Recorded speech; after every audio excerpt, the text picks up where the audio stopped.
drinking.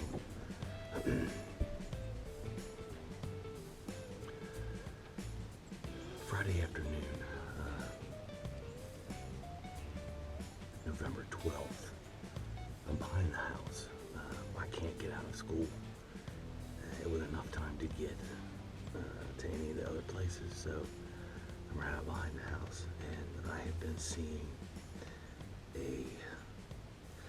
basically a herd of antlerless deer. Got pictures of them coming to the feeder, and it's supposed to be rainy tonight, so I got lazy. I'd walk my 80 yards out to the killing crib that I'm in right now. Kind of dark in here, don't know how well you can see me. And I'm really hoping I get to shoot a doe tonight. Then that would really free me up to be buck only tomorrow. But yeah, I think there's eight or nine antlerless. That's some mature does and their offspring, their fawns. So there'll be some button bucks and some little does in here, but I'm hoping. Wind's good. I'm blowing it out to the power lines behind me, and in the evenings they're usually coming from the woods. So that feeder goes off here. Got a couple squirrels helping themselves to my corn, but I have two of my Browning trail cameras out there at the feeder. One's up in the tree looking down, and the other is at the base of the tree looking right back at me. So if things go well, I could get one to cooperate. I could get some, I'm hoping, fingers crossed, I could get some really cool opposite side arrow exit footage. I'm hoping. At this point, the footage is secondary, and just smacking one is my primary. So we'll see how that goes. I'm gonna get down, sit down in my my comfy little Lincoln Town Car leather seat and wait for that feeder to go off. And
I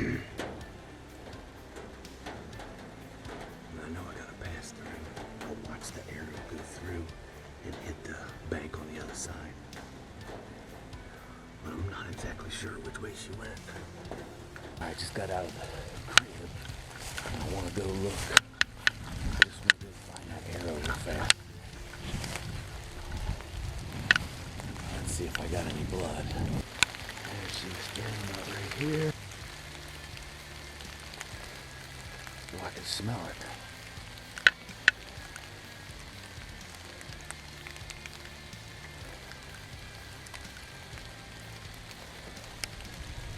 Let's go down here and find the arrow. I saw it hit.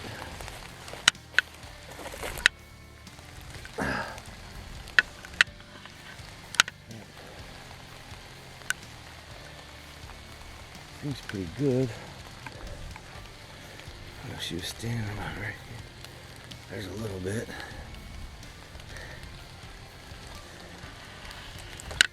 And she took off.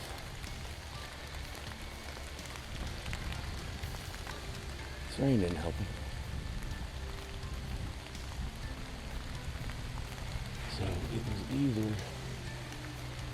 the doe that ran that way, or she ran this way. A bunch of them ran that way. But not seeing.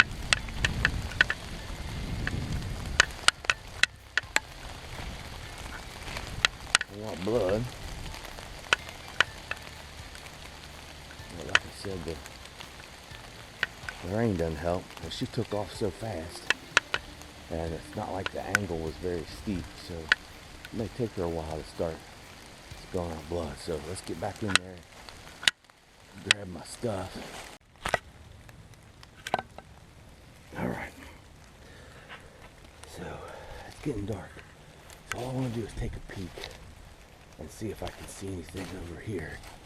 And I need to figure out which way she went.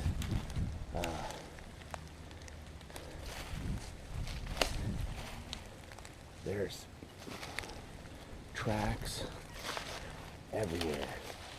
As you could tell, I'm sure there were quite a few underneath that feeder. And what wasn't on camera was the two. And I knew I had to do something fast because there were two out my side window that were trying to figure out or thinking about going around behind me trying to get my wind, make sure that the killing crib was empty. But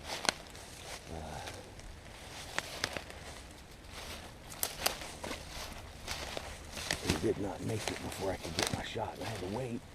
They were stacked up, so I had to wait before I could take my shot so that I didn't hit two of them and cause myself more aggravation than I needed.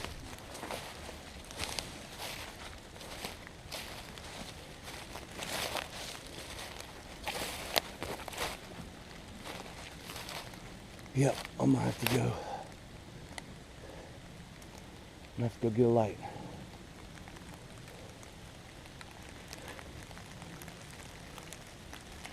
I'm not seeing anything here. All right. Stay tuned.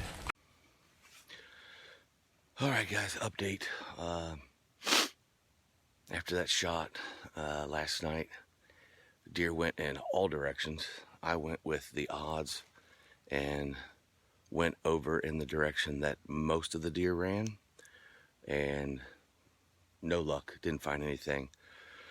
So I went back and watched the footage, and the shot looked pretty good. I thought maybe it might be a little back. So I came out and looked behind the house, and I hate looking for deer in the dark. You know, your vision's limited, and you know, I had lights going, and I didn't really look very far from where I had last had her on video.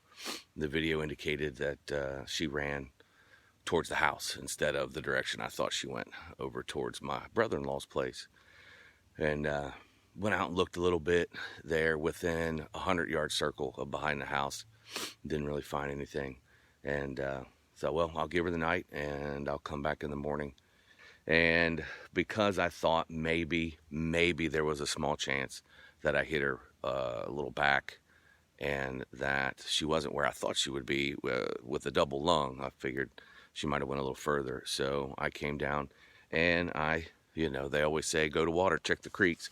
So I'm down in the creek, and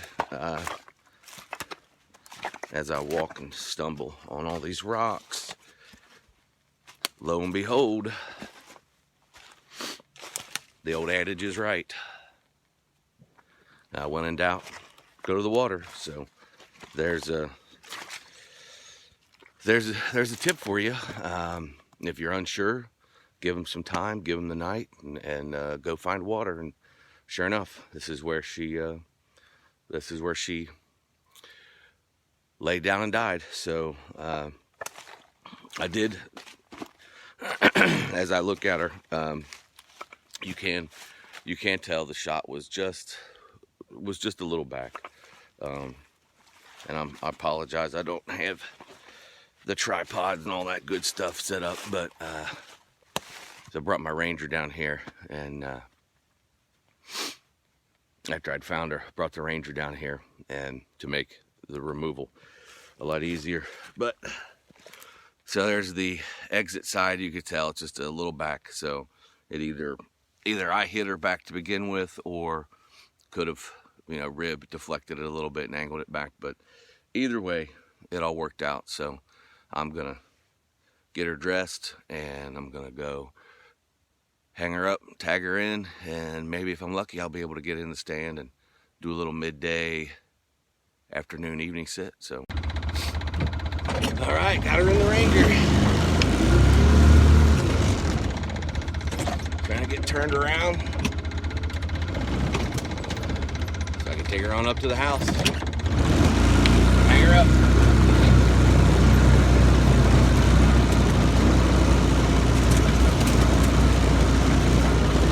Polaris Ranger. Best deer hauler there is.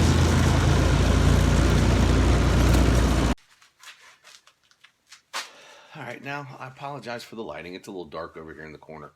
But this is, you may be wondering, well, there's a pile of old arrows and tags. And that's exactly what this is. This is, it's been called many things, from my, death rack or harvest shrine, or, whatever you want to call it. But I'm grateful for the privilege to be able to hunt in this country. And there's no other that I know of, very few countries in the world where the citizens have the freedom to hunt the way we do. And I know in some countries you basically have to be very wealthy to be able to afford to hunt different species in that country. But here we have the right, and I'm thankful for that. And I'm thankful for the deer who that I'm fortunate enough to harvest to fuel my body, feed me and my friends and family with the meat that they provide. And a little something that I do and that I've always done is when an arrow successfully helps me successfully harvest a deer or a turkey, I retire it. I no longer use that arrow. And this arrow was my last one that has taken the doe that we saw on the video, and its job is done. I don't reuse them. I retire them, and it goes on this rack. And these hooves are from the very first deer that I ever harvested. It was with a bow way back in 1991-92 season. That was my first ever deer season, and I hunted all of October, November, and December and never did get a shot. And finally, in January, I finally got a shot on this young buck. And somewhere in here is the arrow that took this animal's life. and as you can see, many others. And we don't do the metal tags anymore, but I've saved every metal tag that was ever issued for any of the deer and the turkeys that I've taken over the career of a bow hunter that I have. Not all of the arrows were able to make this. I do have some that are still out there somewhere. I know there's been a couple deer that I've shot from the ground that I was never able to find that arrow, and so that's just part of it, I guess. It's incomplete, but it's a little something I do. I have no idea how many arrows are in there, but all of these arrows here have done their job. And once they do that, I retire them, and that's just a little something I do. I know some guys keep using. They've got lucky arrows. If it works for them, they wash it off and keep shooting it. But I don't. I take the broadhead off. If it's a lighted knock, I take the lighted knock out, and I'm not going to reuse those. But the arrow itself, once it does its job, it gets retired here on my my arrow rack. So that's them. That is nearly 3 decades of successful bow hunting. So just a little something I do. If you don't, I'm not knocking it. It's just something I do. So thanks for watching, and we'll talk to you guys later.